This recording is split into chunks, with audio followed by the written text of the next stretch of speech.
Okay, it's 7 o'clock. We've got a Uh, couple of little pieces of. everybody's frozen but me. No, No, we're all okay and we can hear you. okay. We have a couple of pieces of business to do before we get into the program. And I'm fighting off a cat here that's being very annoying. Oh. It's been suggested that because of the current conditions and the lack of participation in this year and for the foreseeable future, that we postpone elections for this year. Because we haven't had a whole lot of people who have expressed any interest in doing these jobs. So if anybody has any objections, speak up.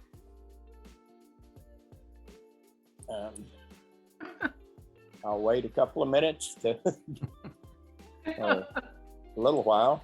Why? Is anyone opposed to the idea of postponing elections until next year? Nope. Nope. Nope. Okay, then that's done. We will postpone elections until next year. The second thing was, for those of you who don't know, Madeline is going to be stepping down at the end of the year as our educational director. And we want to give her thanks for everything she's done so far. But we really need someone to step up and take her place. So if there's anybody here that would be interested, or if you know anybody you think might be interested, I've talked with Madeline and she will be more than happy to work with you, give you benefit of her knowledge that she's and experience that she's had over the past year, tell you how she's done what she's done, and probably has some good references for future presentations. So keep that in mind. If it is something you're interested in, contact Madeline, or you can contact me and I'll put you in touch with Madeline. So that's all I had. Well, Max, have you got anything coming up? Boy, the people who missed out last Saturday really missed out. I'm thinking about doing a shoot up to Silver Creek once the leaves get prime. I'm thinking about 2 weeks from now, more or less. Not a walk of the whole falls, but meeting at North Falls, just shooting those two and then going up to South Falls, something that's doable for everybody in the group, even those that aren't mountain climbers. So that's going to be coming up. Sounds good. And Thanks, you're Matt. right. I'm sorry I missed that trip to the coast. That looked pretty awesome. I look forward to seeing more of your photos. That one you posted was pretty incredible. Just in case people don't know what Max is talking about, is last week he did a trip to the coast, which is, for Pablo's information, about an hour and a half to the Pacific coast from where we are. So they did a day trip out to the coast and some very phenomenal images. Max was saying he took something like 6,000 shots, but Wow. some of them should at least be good, right? And Mary was there too. Mary, you said you took about 350. So Was it actually sunny? Well, it was perfect. Yeah. There was some time when the sun got in our way, but most of the time we had at least some clouds to soften the light. Oh, how nice. It was really nice. And Max found a lot of locations that are less traveled.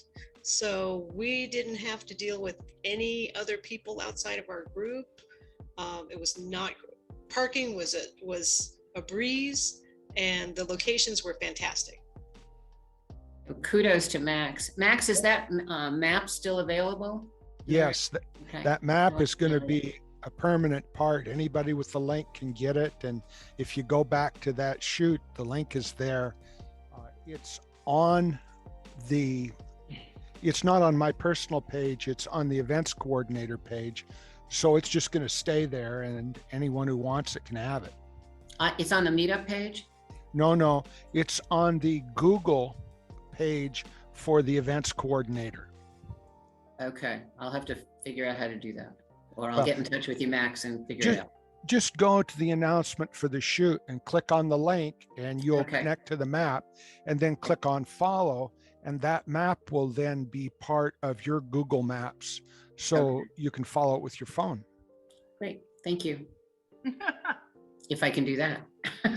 That may be I know beyond what me you mean. already. You may have Sure. lost me there, but we'll figure it out. It's easy All right. once you know how. Okay. Anything else, Rick, or anybody? Don't think we have. Does anybody else have any announcements or anything they want to bring up before we get started with the program?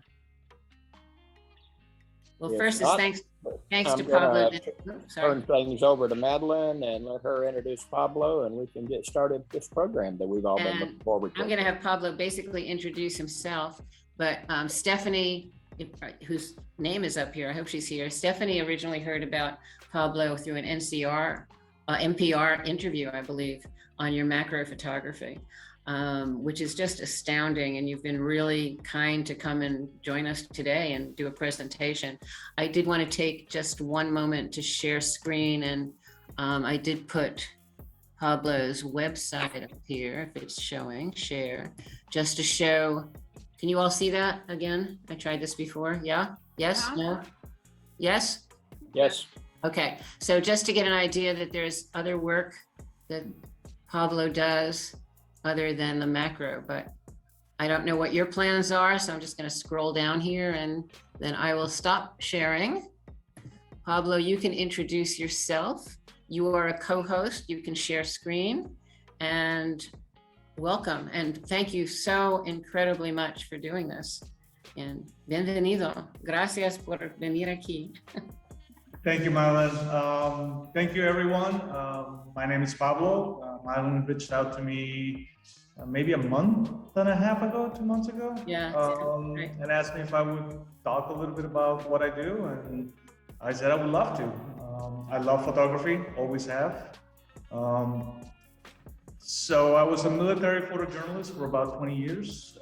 My job in the military was as a combat photographer.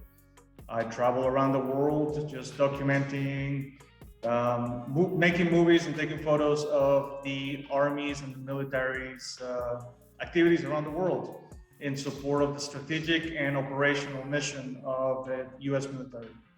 I retired in 2019. Upon retirement, I started working as a multimedia producer for the Tragedy Assistance Program for Survivors in Arlington, Virginia, which is an organization that supports the families of fallen veterans, mainly military, US military, but also around the world. After about 6 months of working after the Army, my wife and I talked about it, and we decided, you know what, I am tired of working. So, or having a boss. I am tired of having a boss other than my wife.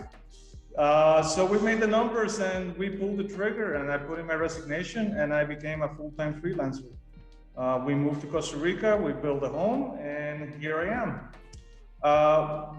Right after I quit and became a freelancer, I kept working for TAPS as a contractor, as well as I've done jobs with the NFL, NBA, again, traveling abroad with freelancing.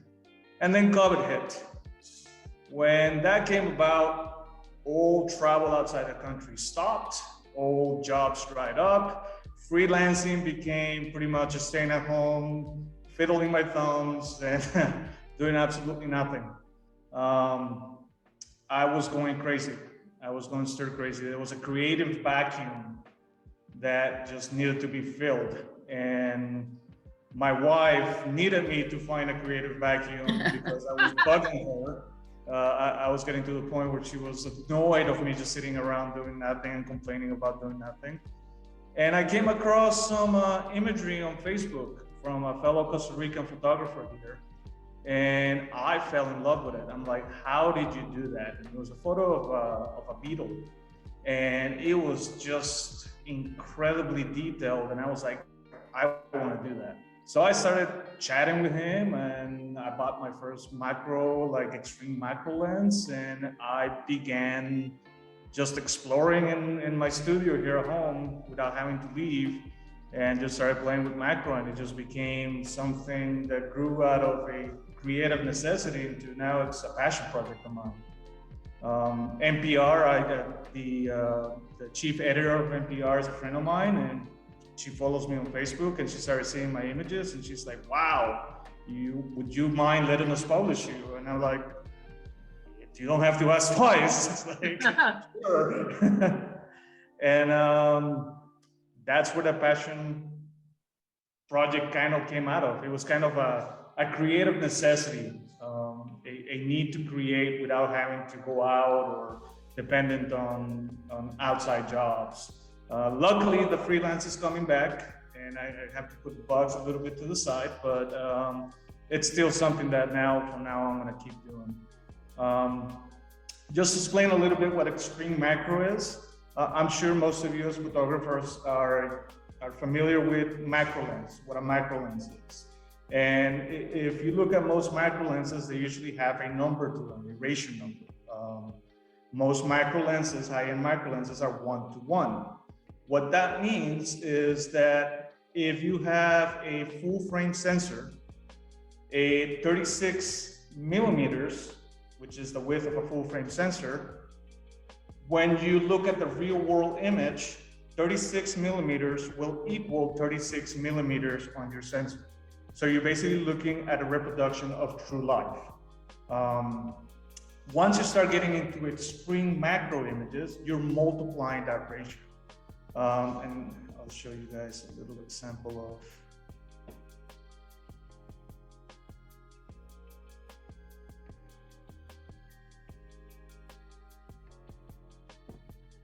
Can you guys see the image on the screen? Mhm. So this is a 1:1 macro reproduction. Again, I shoot with a Nikon DA10 and a DA50, which are full frame sensors. So my sensor is 36 millimeters by 24. So when I look at a 1:1 ratio done with a regular macro lens, I'm looking at 36 millimeters real life equals 36 millimeters in my sensor. Once I start multiplying the ratio, like with a few lenses that I'm going to show you guys here in a second, we get into 2 times magnification. Now I'm only looking at 18 millimeters. So I'm still looking at a true representation, but it's only 18 millimeters equals across my 36 millimeters. And 3 times, and so on. And here's where we start to get really extreme, where a 12x magnification equals 3 millimeters on your sensor. And I actually just got a 20x and a 40x lens, which will allow me to get even closer. But of course, the higher you magnify, the difficulty level grows as well.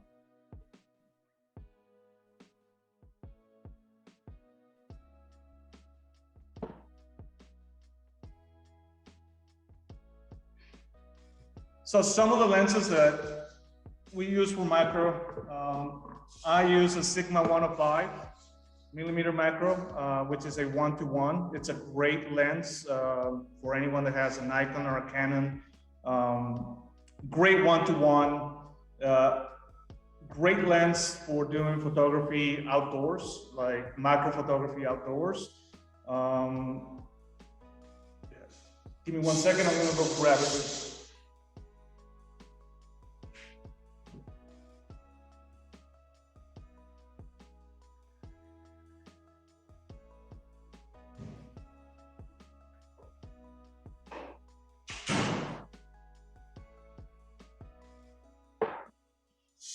So that's a Sigma macro lens, 1:1. And it's a great starter lens to start getting into string macro. Second lens that I use is a Lyowa 25 millimeter lens. This lens can go from 2.5 ratio to 5 ratio. So it's a manual lens. But if this is something that you would like to try out or get started with, it's a very reasonable option that gives you a large spectrum of magnification. This is around $350 off of Amazon. So as far as lens prices go, it's relatively cheap, and it gives you amazing imagery. And then once you start getting into the more extreme, you can use microscopic elements. And this is just basically a microscope lens that, with the use of extension tubes, can be adapted to the camera. And that allows for, again, extreme magnification. The great thing about most microscopic objectives is that they create a plan image that is the same size as your sensor. So you won't have any vignetting or cropping. So if you use the right extension tubes, this will do a full reproduction of the image into your sensor without any cropping.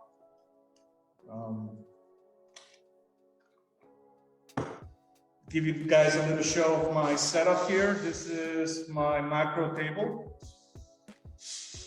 And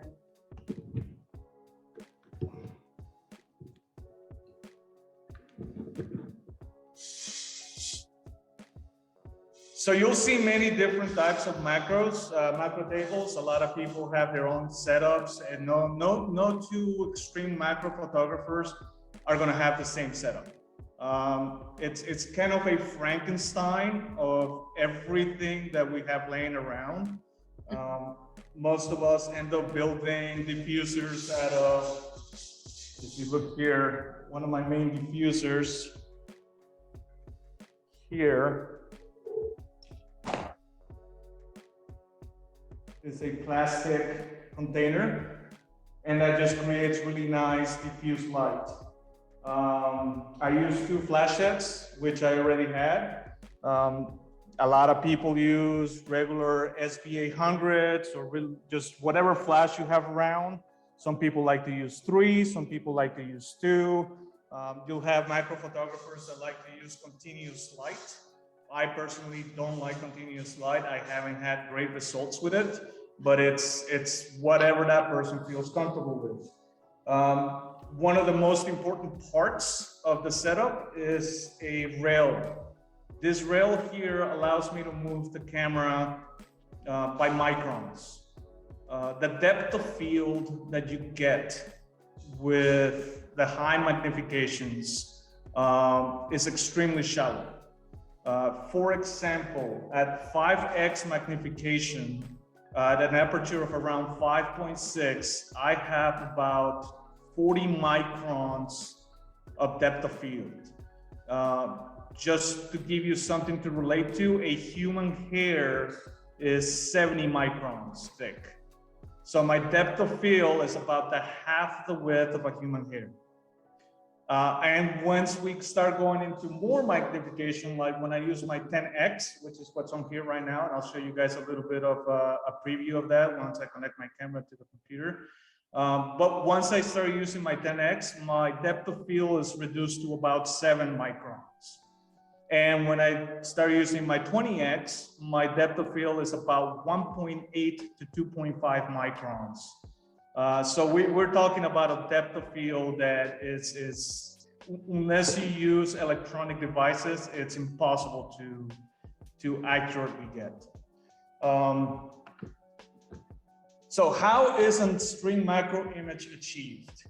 So as I explained, my depth of field is extremely shallow. So what we do to get around that is one image, depending on the size, is composed of several hundred images. If I use a 1-to-1 lens, an image is around anywhere between 30 and 40 images. Once I start going into 2X, 3X, 5X, that number multiplies again because my depth of field is diminished. And I can show you guys an example of an image I just took.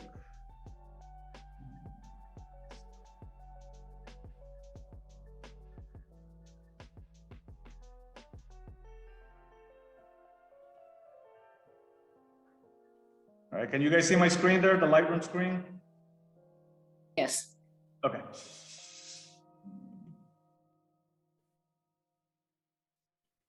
So I just shot this yesterday, testing out my new 10X. This is 275 images. But as you can see, let me pick one of the middle images. Here's my depth of field. This image is around the head from here to about here is around 2 millimeters. So my depth of field for each one of these images was about 7 microns or 0.0007 millimeters.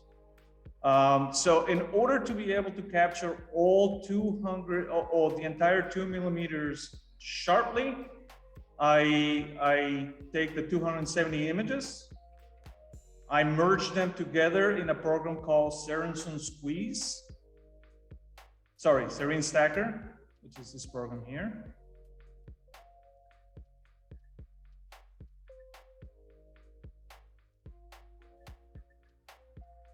This program has a special algorithm which merges all the images, and at the end, I get this. Oh, So That's this is the incredible. image that comes out straight from the stacking program. This is all, I still have a lot to clean up.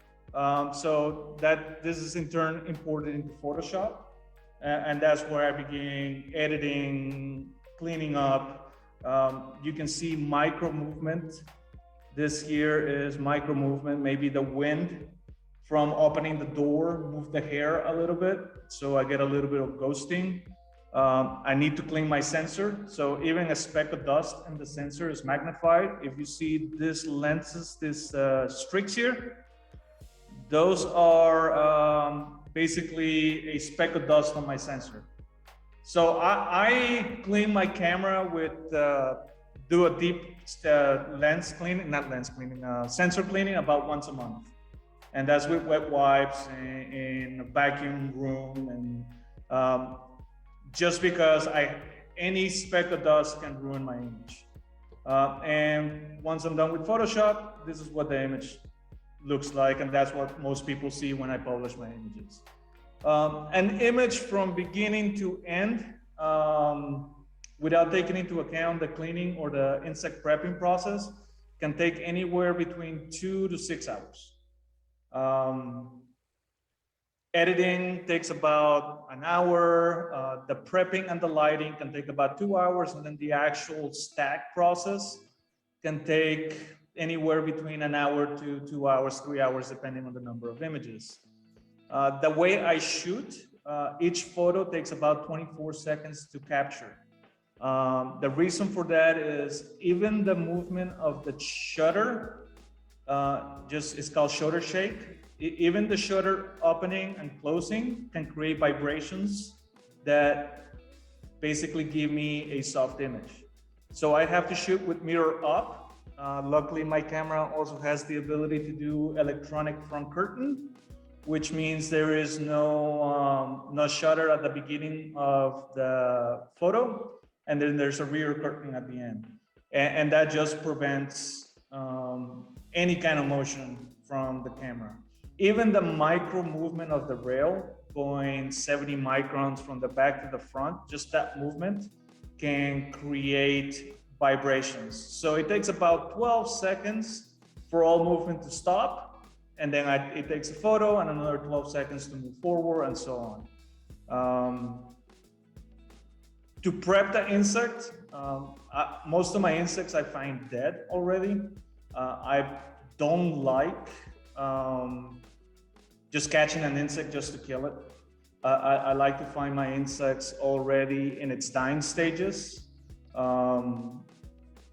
Most of them I find either drowned in my pool or on our balcony. Living in the rainforest, where there's over 75,000 species of insects around me, it's not too hard to find a dead insect lying around. If I do find an insect that I'm very curious about and I capture it, I do a little research before I kill it. If it's an invasive species or if it's considered a pest, I really have no moral implications as far as euthanizing it.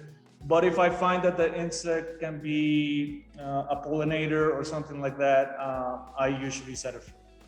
So I'm very careful as to how, since I'm not doing this for scientific research, I'm very careful as to which insects I actually euthanize or just trying to do my part to manage, the ecosystem where I'm living in. Let me show you guys the graveyard.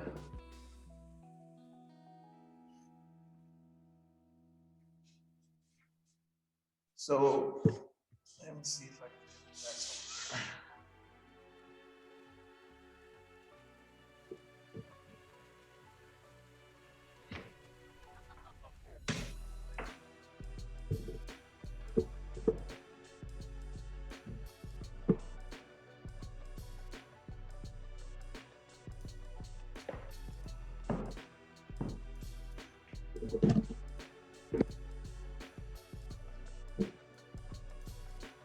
Work.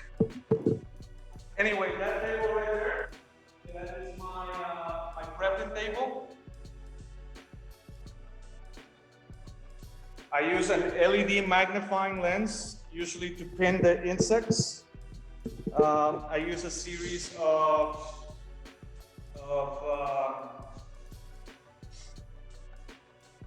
little insect pins like this. They vary in size from 0.00 to 5. I choose according to the type of insect. The bigger the insect, the sturdier the base of needle I need, so it doesn't move. Some insects are so tiny that I actually have to use a hair from a brush with a little bit of super glue to be able to hold it.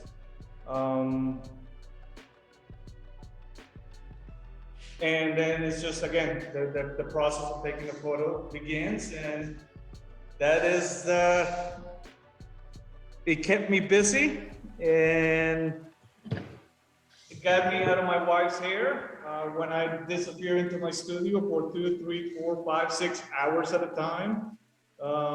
It made her feel more at ease without me lurking around, just trying to see what she was doing. Or so let me show you guys what it actually looks like through the camera. I'm gonna hook up my camera to the computer. I have an ant. It's a black leaf cutter ant. It's about, I would say, 2.5 millimeters in length. I have my 10x microscopic objective in it, so I can show you guys what that resolution looks like.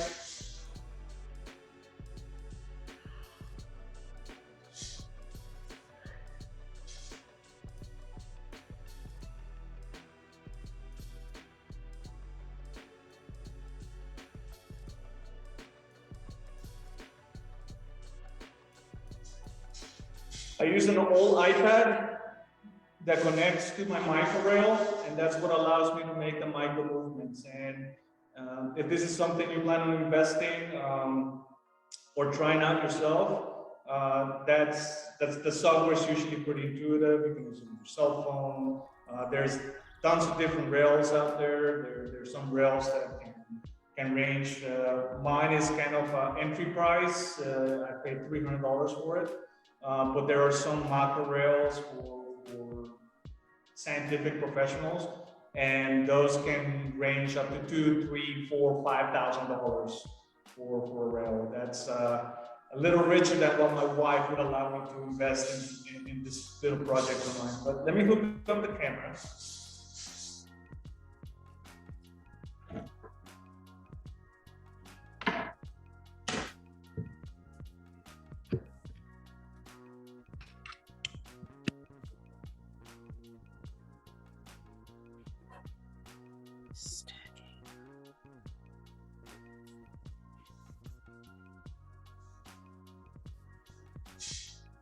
All right, can you guys see that?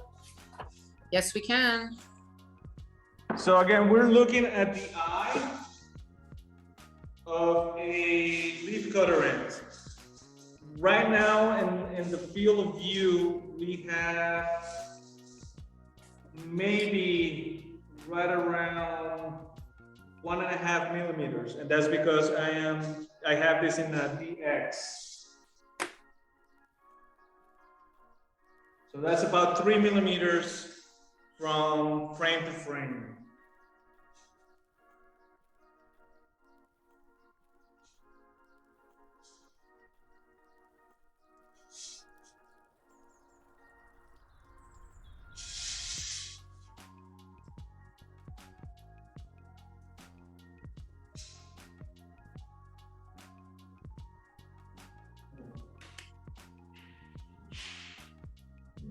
And there you can very well see how shallow my depth of field is. That is about 7 microns. So when I'm taking this shot, I would take a photo here, and then the camera will move, and then the camera will move again.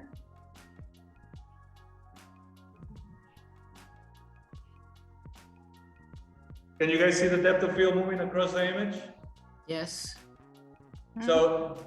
So that right there, I just moved that about 20 steps.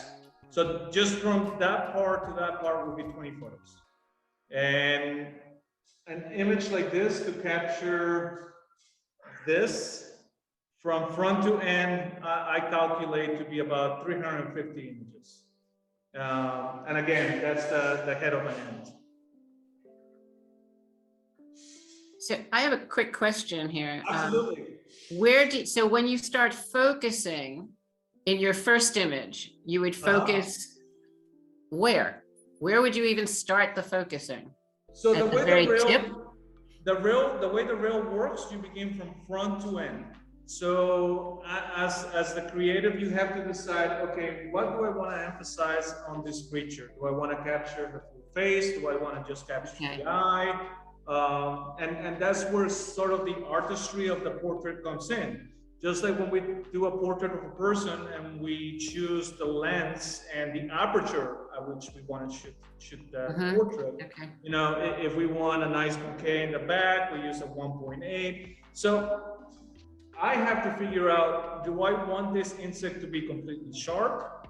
Or do I want the hairs in the back to be soft or whatever? So once I decide that, I'll take my image and I'll take it to where I want to start. So let's say I want to start with this.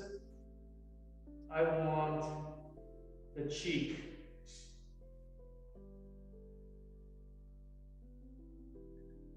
Wow.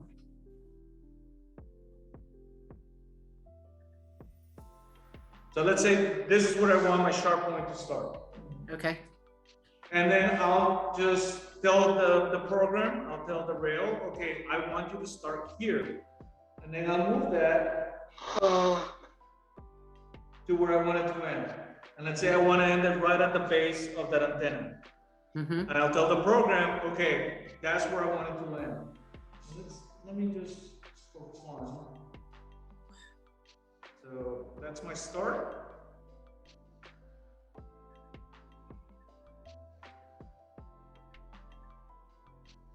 And that'll be my end.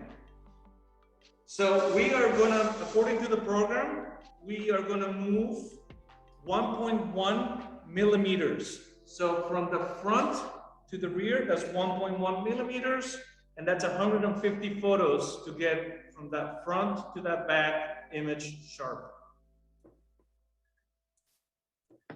Okay. And that's the process I go with every insect. I would have to say that the hardest thing is lighting. Not every insect will have the same lighting. Every insect will reflect lighting differently. Every insect will need a different diffuser. Darker insects are harder to photograph just because they reflect more.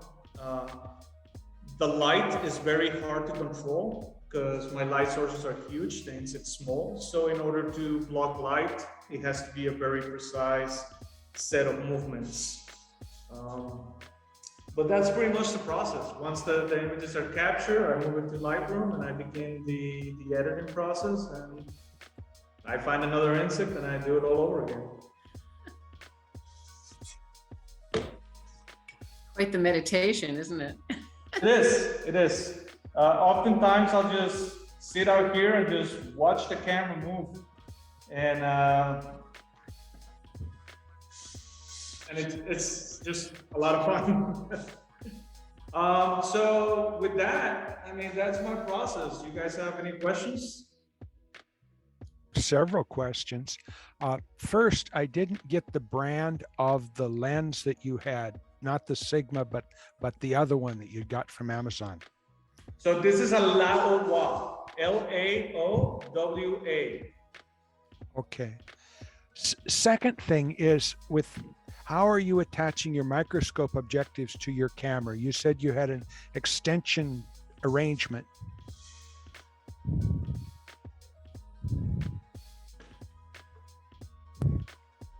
So these are 42 millimeter extension tubes, but you can use regular extension tubes. Just like a regular camera extension tube. Right. The only thing you will need to buy, if you're using a regular extension tube, it's called a RMS 42 adapter. Microscope objectives have a 20 millimeter thread. So what an RMS 42 adapter is, it allows a 20 millimeter thread to go into a 42 millimeter adapter.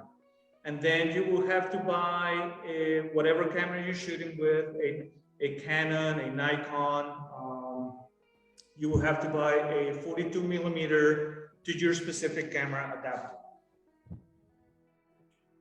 And that's if you want to use regular extension tubes. I prefer the 42 millimeter extension tubes just because they're sturdier. The problem you get with this ones is when you stand, it's just like a regular lens mount. You're gonna have, even if it's minute, a tiny little bit of wiggle room. The 42 millimeter tubes, they're screw-on type. So once you screw it on and you screw it on tight, it's like having one solid piece of tube. So if you notice here, I have this bracket. This bracket reduces micro movements. Using the 42 millimeter tubes, it amplifies that sturdiness versus using regular extension tubes. And Madeline, feel free to share my email. If anyone has any questions regarding what equipment to buy or what to get, please feel free to reach out. I'd be more than happy to send you specifics. Absolutely. Yeah, I'm not done yet. And yeah, the stacking what stacking program did you say you used? The stacking program is Serene Stacker. So there are two main stacking programs. You have Holocon Focus and you have Serene Stacker. Both of those have a free 30-day trial. So if you want, I tested them both to see which one I liked best. And it's something I recommend. Some people love Holocon Focus. Some people love Serene Stacker. I ended up liking Serene Stacker a lot better. I got better results. When I started out, I have both programs on my computer. I shot bugs and I tried processing them with both, and I just got more consistent results with Serene Stacker. But that's not to say that you will be the complete opposite. It's all preferences. If this is something that you really want to give a try, the cheapest option that I would offer is a microscope objective like the AmScope 4X, which is going to cost you around $35 on Amazon. The set of 42 millimeter, let me explain a little bit about the microscope before but this will be the cheapest option to get started. Most people that don't want to do the investment will start with a microscope objective. So when you look at a microscope objective, you have those little numbers there. So the plan means that it's a flat image. A non-plan microscopic objective will have distortion at the ends. So you always want to look for an achromatic plan microscope objective. The number that follows is the magnification. Start with a 4 or a 2. You can start with a 2 as well. A 2x microscope objective will cost about $25. Again, in the grand scheme of lens prices, when you're considering a micro lens is, you know, $600, $700, $800, paying $25 for a lens is not that much. You'll have your magnification, and then 90% of microscope objectives have this number here. That's a 160.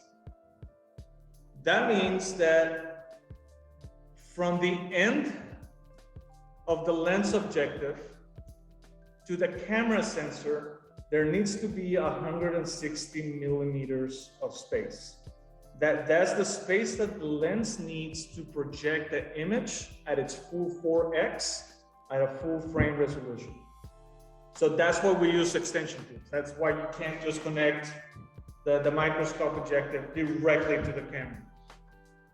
If you buy a different brand or a different lens, you might have a different number. You might have a 210, you might have a 140, but that's something to keep in mind when you look at microscope objectives, that's the amount of tubing that you need. Madeline, what I'm gonna do is I'm gonna send you my shopping list that I just did for all of this. So you can share that with those guys and you guys can decide what you want to invest on or not. But that way you know exactly what I'm shooting with and what I recommend to get the results that I'm getting.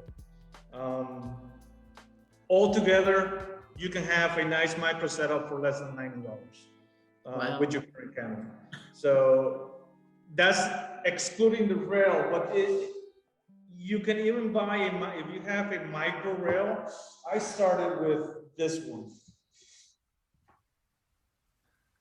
You see that little rail down there? Mm-hmm. That's a little manual rail. They cost about $40. And if you're doing 40x, 4x or lower, and you have a steady hand, you can maybe get away with some good results.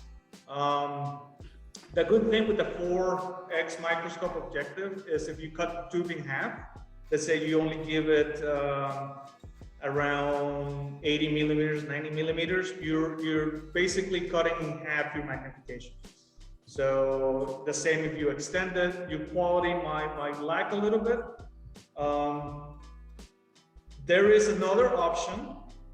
If you already have a 1-to-1 macro lens, you can buy a Raynox objective and they cost about $60, but then you won't have to buy anything else.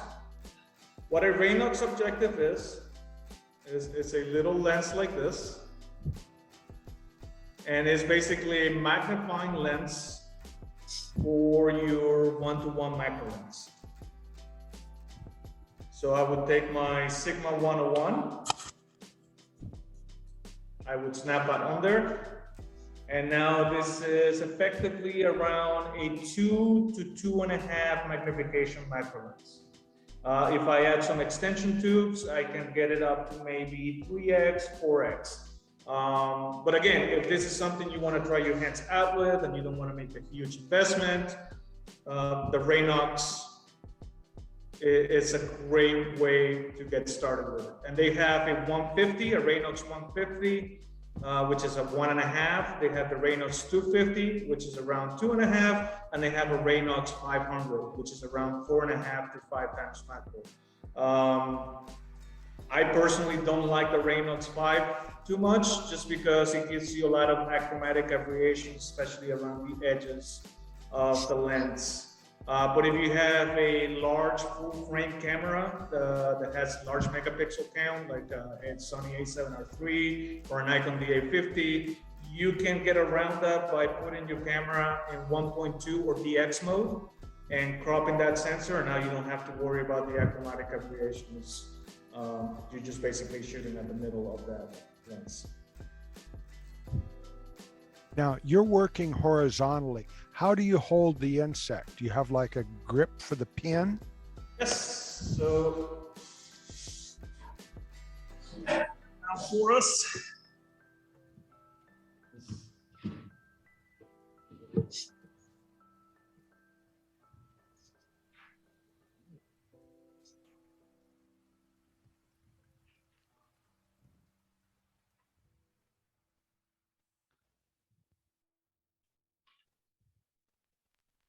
So again, just a homemade diffuser.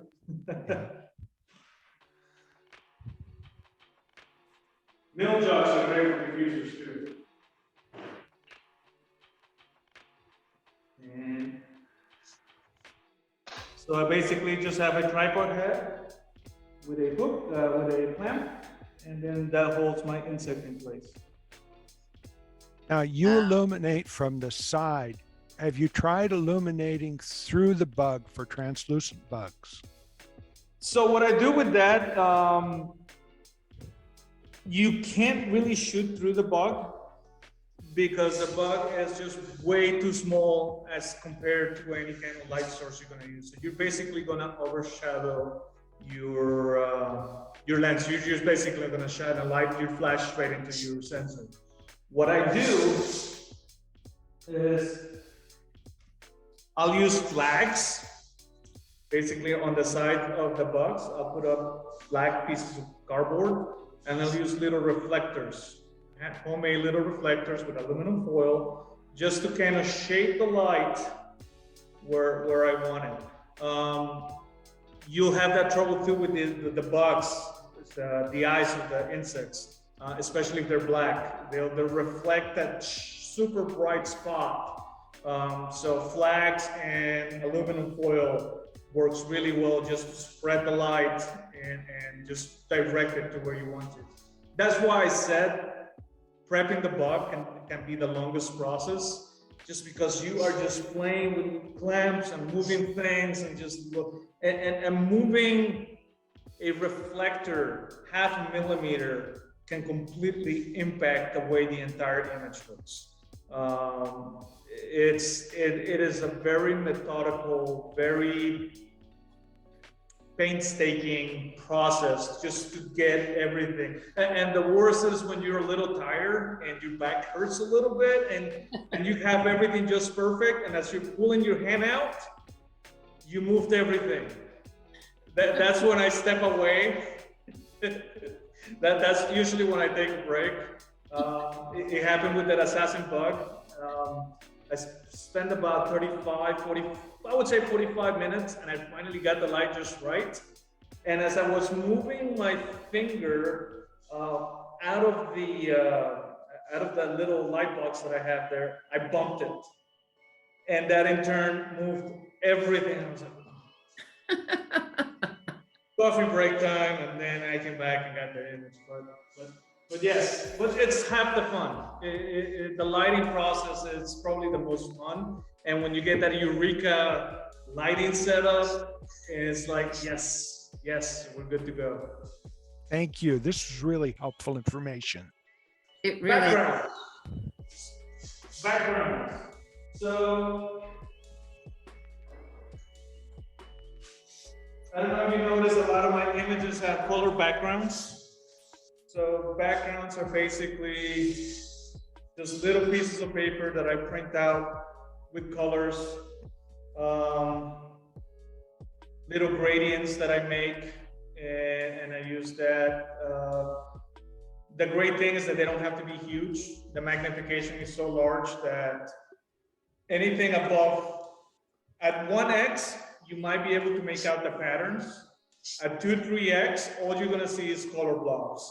At 5, 10x, all you're gonna see is a tone. So, and Madeline, I can also send you I have files where I've made my own gradients. I can send you the Photoshop files so you can share with the guys. That would be great. Thank you. Well, and I have all those little gradients that I use. You can get very creative.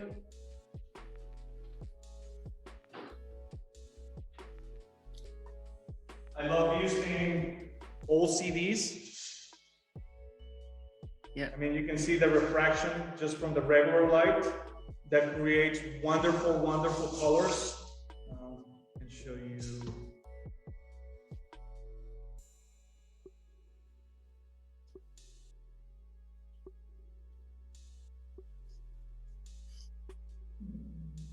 While I'm looking for this, any other questions? I have one. Go ahead. What if we don't shoot full frame? I shoot micro four thirds. I know some other people that shoot crop sensor. It's no issue. It's the same tool. It's your 5X is still going to be 5X plus a little bit more. So it's just something you have to keep in mind. Just like if you were shooting with a regular FX lens on a DX or a micro 3/4 camera, you're just going to have that little, your 50 millimeter is not going to be a true 50 millimeters unless it's specifically made for those cameras. It's going to be the same with those objectives. So if it's a 4X, a DX, it's going to be more like a, like a 6X. It's just something you have to keep in mind. But it's no issue. It's no issue. Thank you. I was saying before you spoke that I really wasn't interested in this kind of photography, and I think you have changed my mind. Thank you.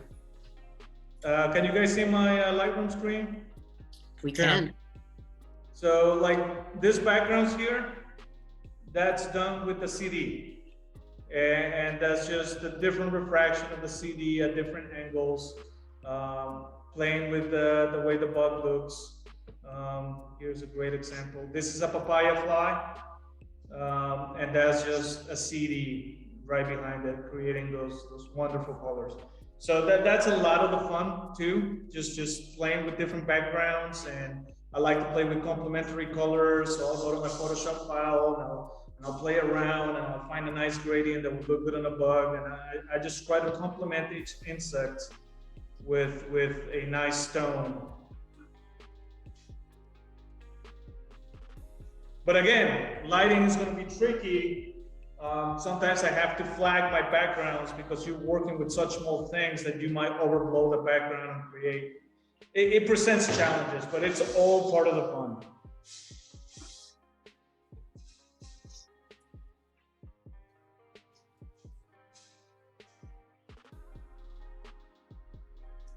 So, any other questions?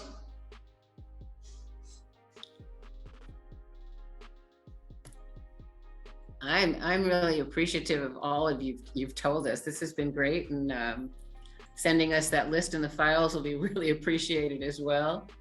I have no other questions. I just think this has been absolutely interesting, and you've made it so approachable.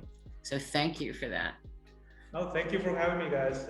And it is very approachable. If you have the basis of photography, which I'm sure most of you do, and the patience, I would say patience will be the number one thing. It will really test your resolve.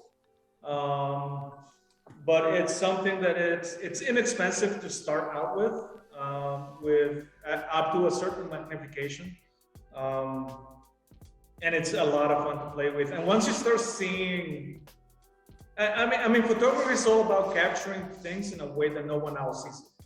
And the great thing with micro photography is that they're everyday objects that are around us. Insects are everywhere. Unless you're somewhere in Antarctica, you are surrounded by insects right now. And there are things that either gross us out or just give us the heebie-jeebies or whatever. And it's because we don't take the time to stop and appreciate it. They're an intricate part of our ecosystem. Without insects, we won't last more than a few months before we would starve to death. Without insects, there will be no life. And just to be able to approach them and seeing them in a way that nobody else sees them, seeing them in a way where you can tell they have personalities, or the nature of the insect, why it has hairs, or why it has the eyes the way it does, and he serves a purpose, and seeing that detail, it's fascinating. It's what really drew me in. At first, I started at it with just to kill time, but as I found more and more ways to approach it, and I found more and more ways, I get surprised anytime I get a new insect. And I look at it, even with a magnifying lens, I'm like, okay, this is going to be cool. But once I have it in front of my camera with those lenses, you see details that even with a magnifying lens, you didn't get to see. And you're mesmerized by it. You're like, wow, like I do not want that to bite me, but it's really cool. And that's what draws you in. It's like if you're a landscape photographer, which I do too, and going somewhere that everybody's been there before, but you find that one spot. You find that spot that no one has ever been, and you just happen to catch the light in a way that it's just never hit that spot before, and you get that. Oh. It's the same way you get with the insects, and it's a lot of fun. It can be a lot of fun. Thank you so much. Anybody else, anything to say? This has been a tremendous gift. I really appreciate it. Yeah. Thank you. I'm It's a nice way glad. of putting it, Max. And like I said, I am extremely approachable. Follow me on Instagram or email or Facebook or whatever. If you get started on this and you have questions, hey Pablo, I can't get my extension tube just right, or I can't get my lighting just right, or what do you recommend? Please feel free to reach out. It might take me a day or two to get back to you, but I will definitely not ignore you. And if this, and I can help you start in a journey of new creative freedom, I would be more than happy to help you with that. So this is something that I love. Photography is a passion of mine. I think you can tell. But it's something that I love sharing, not just my images, but also my knowledge. So please reach out, and as you capture your images, and I'll start following your work, we can just, congratulate each other once we get that super great image, and, we can be each other's fan club. So. Thank you so much. We really appreciate it. All right. If that's it, we're going to say goodnight to Pablo then. Yeah. Anyone else? All right. Thank you very much, Pablo. Thank you so much. Yeah. Thank you, you. Pablo. Anything else that we need to talk about as a group here? All right, thank you guys. I'm going to log off now. Thank you, Thank Pablo. you. We'll be Thanks in again. touch. We'll be in touch with you. Madeline, you recorded this, right? Yes, it's recorded. I Matt would did love it. to have a copy if you can give me that. Matt? Yes. Matt's I'll have the link. our recording guy, and I'll give him your information and we'll get it to you. Okay. All right, thank you so much for having me, guys. Have a good night. Thank you. Take care. Have a good night. Thank you. Okay. All right. So Matt, Matt, you let me know what you need to get that to him. That recording? I can get you the link as soon as it's up. Okay. And then I can send it to him. Okay. Excellent. And then can he download it? To have in his own archives? I don't think I have YouTube set to download it. Can he download it from Zoom? Can we get it to him through Zoom? Think about it. You don't have to answer Okay. immediately. Okay. See if there's a way to do it. If, we can send it to him so he could actually download it. There Yeah, is put free it on his software website. that'll let you download YouTube videos. Yeah, if he OSB wanted to put it on his website, for instance. Yeah. OSB Studio. I use it a lot, and so does Madeline with online seminars. It works just great for downloading YouTubes or other, basically video screen captures. It's OSB Studio. It's my price, and you know what that price is. That's what I'm using right now. What are you doing with it, Carol? Just my camera. And That's it. So what does it do with your camera? What does OSB Studios do? All I know is it's what I use to make the camera. I want to make sure. Yeah, OBS Studio. I just want to make sure I'm saying the right OBS or thing. OSB? was that OBS? Or? OBS, is that right? OBS Studio. I watched a YouTube on how to make a camera work on Zoom, and that's what I have. Okay. And this is all I do with it. There is a feature you can make recordings and probably do vlogs and things like that, but I don't do that. I just do this. And it seemed really simple. I have a plug-in Logitech camera, and it works great. Okay, good to know. I don't know if that's helpful at all, but I don't either. We'll have to look into it. Matt or Max, if you can help with that, that would be great. What am I looking at? Someone Should be up. I hit screen share with it up on my screen. I don't know if you can see it. Right. So is there a way to do that after the fact, though, being we've already recorded this? So we could record. But if you Zoom. play it on YouTube and then record off YouTube, you can use this. Okay. I'll put a link to this software in the comments so that everyone can find it. That would be great. A lot of times, you know, last week there was that big photo workshop summit for Photoshop. Yep. And I used this to record that stuff. And Madeline uses it with her continuing education programs for veterinary medicine. There was one on this morning, in fact, on how to shoot photomicrographs. And I'll get a chance to look at that when she's done with it. So basically you're saying you can use this to record a Zoom meeting or download from YouTube. That's right. All right. And it's OBS Studio. Okay. Nothing I've ever heard of before. So thank you, folks. Cool. Yeah, I'm actually using it to do my cameras and switch between several screens. It's actually, Max, you're sharing your screen right now, aren't you? Yeah. Okay. So then we can I think we've had a pretty good party. It's probably time to go. Okay, but this is a way that we can get Pablo this recording. That so Matt, I'll talk to you about it. All right, folks. Next month. I do have it set so he could embed it. That might be the best way. Is the YouTube channel is set so people can embed videos. Okay. Excuse me. So let's. I don't know why he would need to download it. I have no idea either. I'm just thinking if he wanted it. So maybe I'll give you his email, or you guys can be in touch about that, because that's beyond me.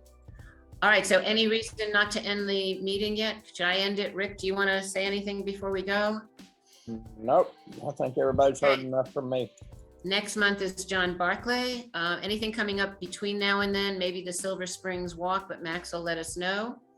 Anything else on discussion page that we should know about? No, there'll be a organizers meeting at the end of the month. At the end of that's 2 weeks from now. There's the critique meeting next week, right? Next Wednesday. Should be critique. The Thursday after that is organizers, and we'll keep an eye out for Silver Falls Park with Max. All righty. All right. Like a plan.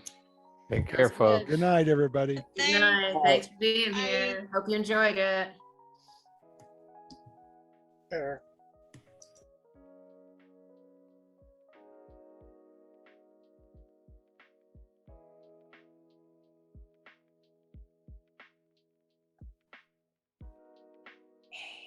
Oh, that wasn't so loud. No. And it says, got it. I got it. I don't have to leave. I have a choice to leave the meeting if I don't want to be recorded. So I am staying. Good. How are you, Matt? How are you doing? Doing okay.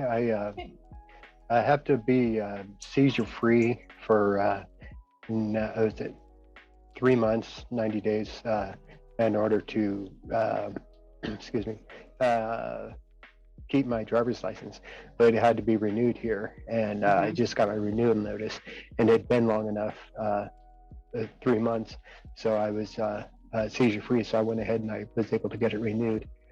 Okay, now I know why excuse me, Matt, Rick, they were going to sign me out because Salem Digital is signed in on 2 different devices. Oh, sorry about that. That's okay. You can Last stay there. month, I'll change nobody was, last month, nobody signed in on this account. So. So it averages out well. What? I wasn't. I guess I wasn't in at the. I wasn't at that. I thought I was at that meeting. I don't know. Weird. That's the one that Max Ray did. Yeah, it didn't knock me out. It told me it was going to sign me out, but it didn't. So I guess we're both okay. But I'm going to change my name then. I'm going to rename me to Madeline. And maybe I'll even spell it correctly. I consider the day a total loss if I don't screw something up. There you go. All right. It still has me as host. Good. Okay. We did just speak to Pablo and he will be here at 7. Okay. So we have 3 co-hosts. Okay. Hosts and 2 co-hosts. Okay. And then Pablo will be a co-host so he can share his screen. Sounds good. That's too bright. Don't mind me. I'm experimenting here. I'm tired of that white glare on the top of my head. So I saw that Max took, what, 6,600 photos at the coast the other day. Yeah, it sounds like a lot of zoom, a lot of bursts. A lot of bursts, yeah. I can go through 1,000 shots in 2 or 3 hours easy if I'm like shooting birds or something. Yeah, especially if you just hold that button down and you get 10 shots. Yeah. Well, he was shooting waves, and that's kind of what you have to do with a wave. But. Yes. Yeah. And he was there, I guess, from 9:30 till about 5. The one shot I saw on Facebook was really beautiful. It was. So I'm sure he'll put them on Flickr. Before you all got here, we were talking about maybe doing a meeting where we just chat and help people. No speaker, more than just a hangout, but people who have camera questions or people who have, just what are people doing? What are they finding interesting in photography? Helping people basic, composition for some of the newbies. So it's another idea for a meeting instead of something more official, just a camera sort of hands-on help workshop over Zoom. So another thing to throw out there as an idea. Yeah, I think we talked about that but earlier, and kind of. This was just more adding to it because Mary was saying she ran into some people at the shoot. Mary Pinnon went out to the coast too. And again, the same people who I saw when I did the walk on Minto Brown, and they really don't know how to shoot off auto. And they don't know what their camera numbers mean on the lenses. Now, a lot of people would be bored hearing that, but it might be just a quick, ideas.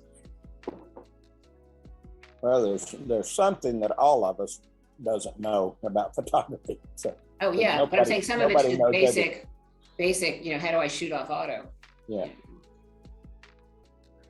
But I was saying in one of these help type situations, so everybody doesn't get bored, there's something that everybody doesn't know, and there's something all of us know that someone else doesn't. So we all have something we can share. So.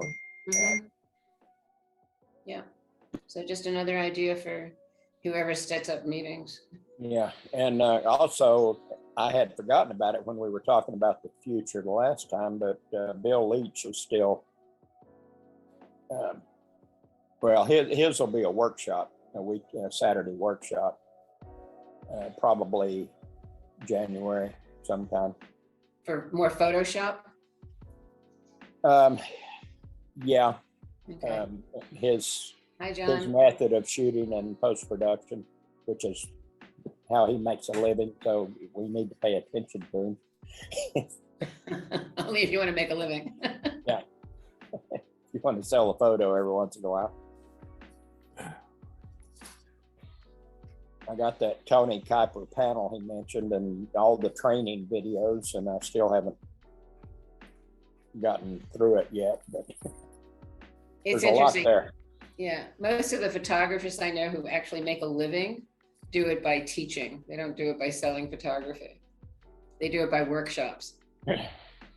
Yeah, a lot of them do. That's Mhm. fact. I get emails every day from people here, join our free masterclass. And I go on their free masterclass and it's a 45-minute sales pitch for their this $3,000 worth of videos is yours today for only $299.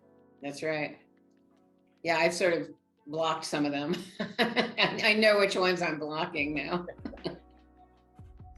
I think most photographers make a living by having another job. That too. That too. But if they're doing it in photography, they're making it by teaching or Wow. selling books or selling videos or something, or doing workshops. Come with me to the Oregon coast for 4 days. And we get to pay for their trip. Excuse me? We get to pay for their trip. Exactly. Yeah. and their lifestyle. Yeah. I mean, that's what they do. And these workshops, that's why, I think it's next month that we have, I forget the speaker for next month, but he's one of those people who does workshops. And Barclay, isn't it John Barclay, I think. I'd have to look it up and see. I should look it up. Hang on, let's see if I can find it. I don't even know if I've posted it on Meetup yet, so I should do that. Speakers. Let's see. Your background, Catherine.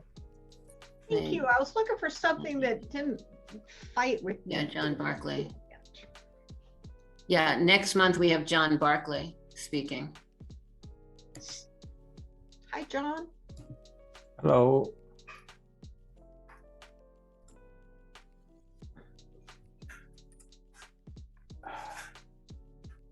Do I have to download the Smart Virtual Background package?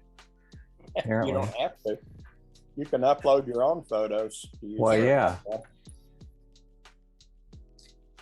And then people disappear in and out of their photos. If you move fast enough. Oh, look at that. That's an interesting one. Gosh, I'm so boring. I just have my wall. That is actually something I created. So Yeah, there you go. I'll have to work on that at some point. Oops. Something just opened on my screen. There we go. Okay. So are you guys out and about? I know we're still quarantined, but that's because of me. Have you guys been going out and about? Go out on the Get- deck. yeah. I've been to the grocery store. I don't even do that. I pick it up outside. Oh, Oh, I Well, saw you were at Costco. How was that? Were they wearing masks? today, well, actually was there yesterday and today. Wow. Yesterday for regular stuff, and then I had seen this package of emergency shovels that I thought it'd be good to get for my son and for myself. So I had to go back today. It was an absolute zoo today, but got in, got it, and got out. So Are they enforcing masks? no, Hmm. no. Most, I'd say about 80%, 85% of the people had them. But yeah, nobody's saying anything. No. Still a mandate, isn't it? A state mandate. It is, yes. I was at Rite Aid to get my flu shot. That was our big adventure. Ron got his COVID booster and I got my flu shot. And there was somebody at Rite Aid at the counter checking out and he didn't have a mask. It's like Yeah, it's a pharmacy, for crying out loud. yeah. Enforce it at a pharmacy. Well, I got my booster, but I still wear a mask everywhere. So Did they have toilet paper? they did yesterday. Oh, okay. Actually, I got paper towels too. So Woohoo. mostly because we were out, but Yeah. It's interesting. We do it. We shop at Fred Meyer. I gave up my Costco membership. We shop at Fred Meyer and I order things and they bring them out to the car, but you never know what you're going to get because you never know what's really in stock until you get there and they go, by the way, it didn't have any of this. It's like, really? Okay, now what do I do?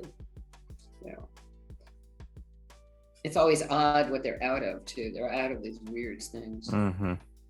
like Yeah. onions. It's like out of The onions. crispy onions, the dried onions. Yeah, I yeah. looked all over Ross for that. They said, yeah, we don't have any of those. Yeah. So We were getting this product. My husband really likes this thing called Molly McButter or Butter Buds. It's these butter flavored flakes of, I don't know, cellulose probably. And they've disappeared. And the stores are saying, never heard of it. It's like, I bought it there a month ago. yeah. And they don't exist anymore. They're like disappeared from the universe. It's really interesting because have no idea. No. We both have CPAPs that use distilled water, and the last 2 times I've been to Safeway, they have no distilled water. That's weird. I've used a CPAP for years and I've never put distilled water in it. If we use tap water, it builds up crud in there.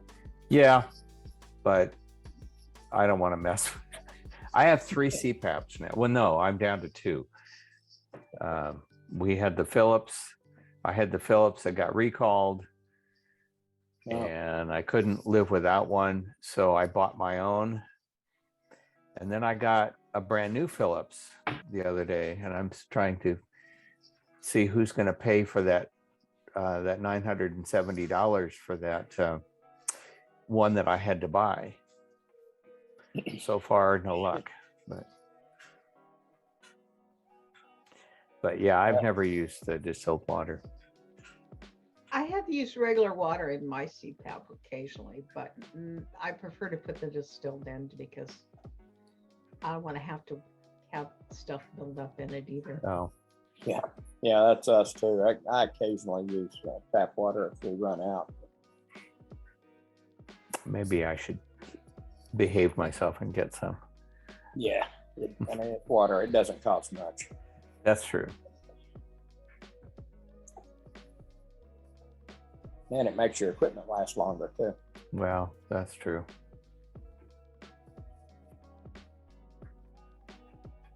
So anybody doing any interesting shooting other than going to the coast? The people who went to the coast the other day? I have hardly shot anything. Matt and I went for a drive the other day up in the woods, up off of Highway 22. How are the leaves up there? Still haven't completely turned. I'm hoping to go back. I thought maybe I might drive up there on Friday. Wait, how far up did you go? Well, we went clear up over and came out at Hebo. That's pretty far. Yeah, I think Little Hebo Road. Off of How long a 22? drive is that for you? Oh, I don't know. We were up there for hours.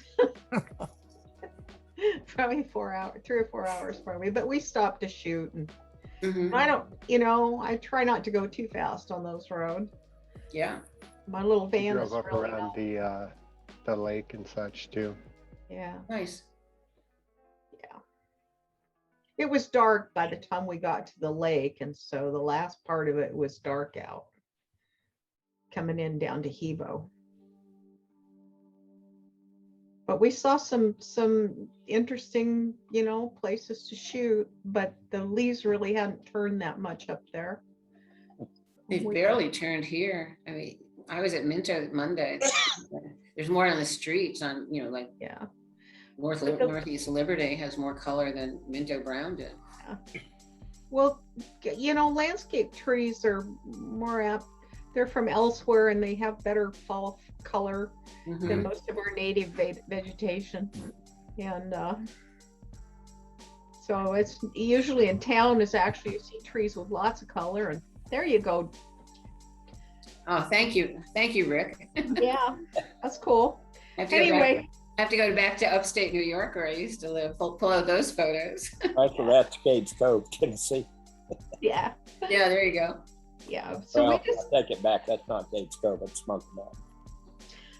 But anyway, I'm hoping to get out and shoot. I'm waiting. I spent all afternoon waiting for a guy to come because I got some critters under my house. I'm trying to figure out what to do about. And I don't want to block them up under there. and have them die. What kind of critters?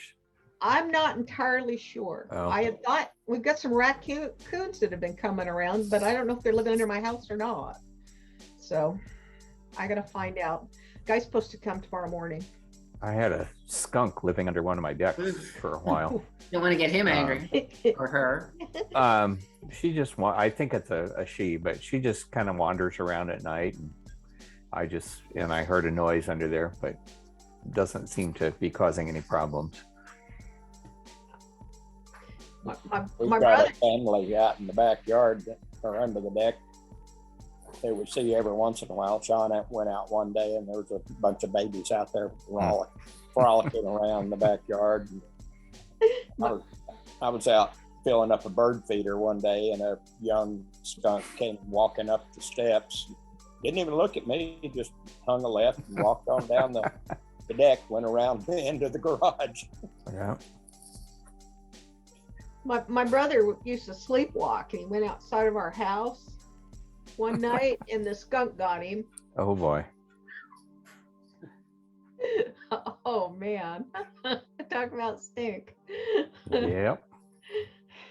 Anyway, my mom bathed him and stuff, and then she wanted him to come and sleep with me in my bed because it was Wow. so bad upstairs where my brother slept that he couldn't go back up there to sleep. And my two other brothers slept through it all. Wow. Yeah. All right, When- I'm going to try, if you don't mind, I'm going to try to share the screen and just put Pablo's, if I got it up. Do I have his? Yeah.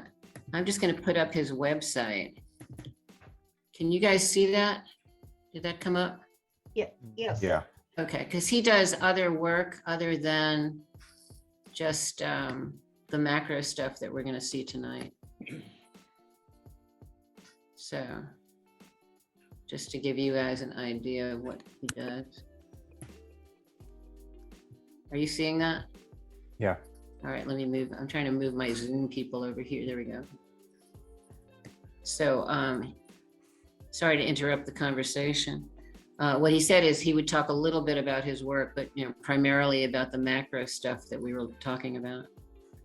But he obviously does a full range of other photography.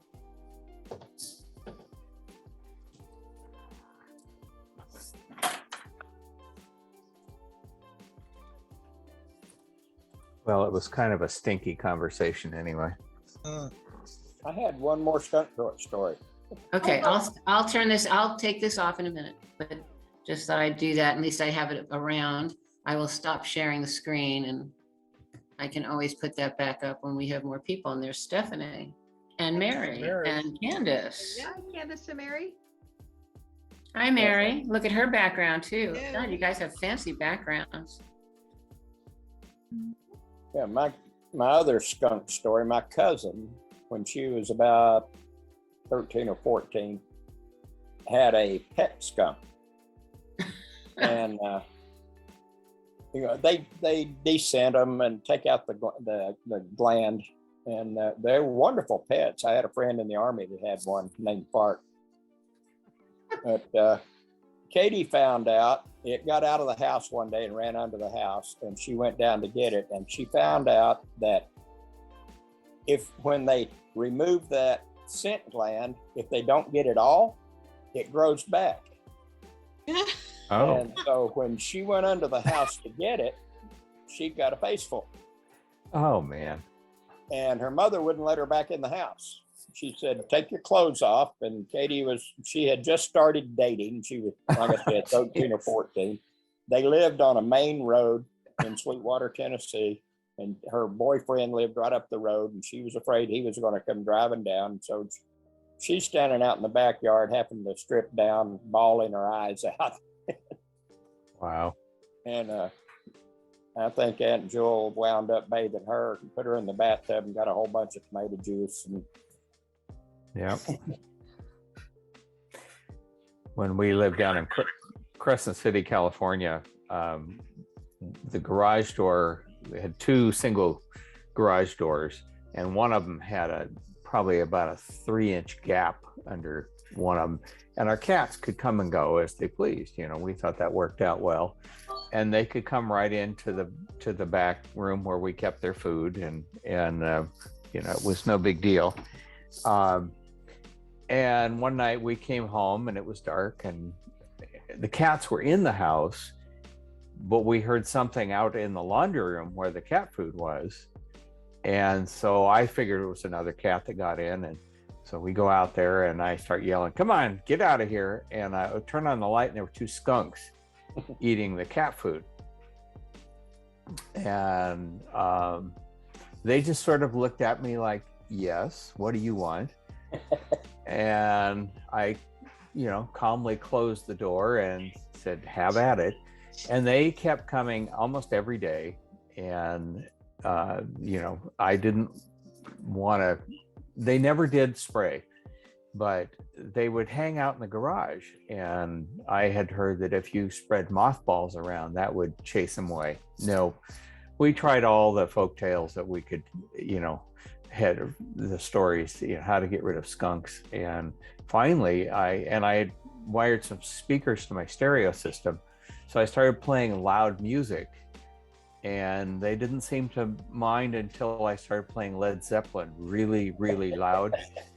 They ran out and never came back. That was it. That's what worked. Okay, do we have time for one more skunk story? Of course. So, Rick, you talked about your this friend of yours having a pet skunk. Well, Hi, Pablo. I want to greet Pablo Piedra, who seems to have just signed on. So I don't know if he's hearing us yet or seeing us.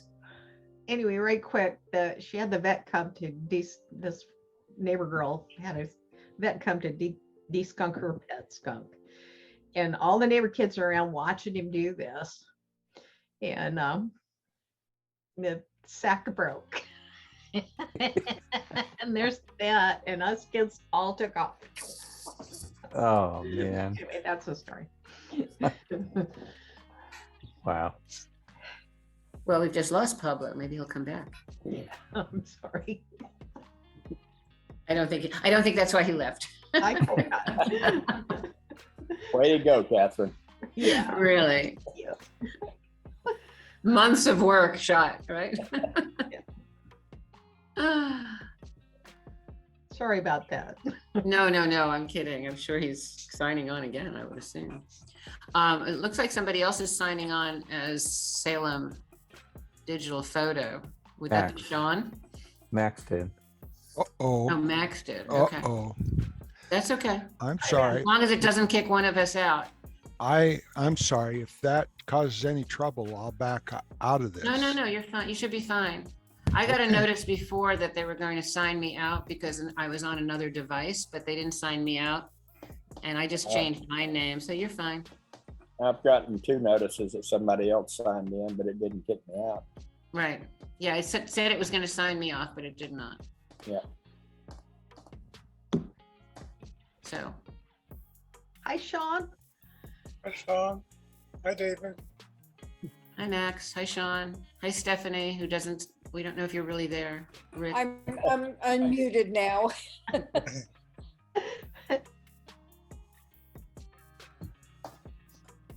Well, if Pablo doesn't come back, I'll give him a call on WhatsApp. Hope he shows up. What's that picture you have in the background, Max? Oh, that's a painting. That's the Gleaners. I thought for September, we might as well have something. I kind of like pulling artworks to put behind me rather than just looking at this bedroom that I've got here. I'll try and show you what you could be looking at if I can figure out how to do it. Let's see. Not sure how to turn it off. Go to choose virtual background and then choose none.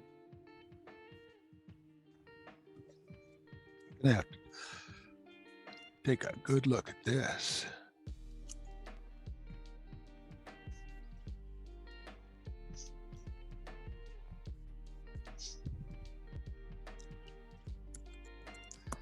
Oh, well, you're stuck with it. I can give you something else if you want something different. This is Van Gogh's bedroom, number 2. He painted at least 3 times. This is not Van Gogh's bedroom. When you go in there to pick a background, Max, one option should be none. Yeah, and I'm- where are these where are you getting these from? I'm stealing them off the internet. Nice. Plagiarism. Sharon's here. Oh, look at all these people signing in. Hi, Sharon. Hi, This is Carol. Carol. Hi, everybody. David. Carol? Sean. Sharon. You know, the copyright has long run out on these old paintings. Mm. Wow. There's Paul. Hello, Hi, Paul. Paul. Hello. I knew that ship modeler was Paul. I was Nice. thinking that myself. Yeah. Paul, I want to come visit you. Why don't you? Well, all right. I have to contact you somehow. I guess I'll figure out a way to contact you. We'll figure out a time. No problem. I'm here. I want to come talk shops. I'm here. All right. My shop's here. Yes. When you visit Paul, all you can talk is shop. That's all right. True. I'm okay with that. Oh, I saw Pablo. There he is. Hello again, Pablo. Live as opposed to just a photo of you. Hi, sorry, I was having technical difficulties. No but- problem. Welcome. You're just in time. We're just about to start the official meeting. Meanwhile, we're just chatting. So you can see the group. And there's Yep. Hi, everyone. Oh, and I'm Madeline. Hello. We've spoken. All Hi, right. Dave. Hi, David.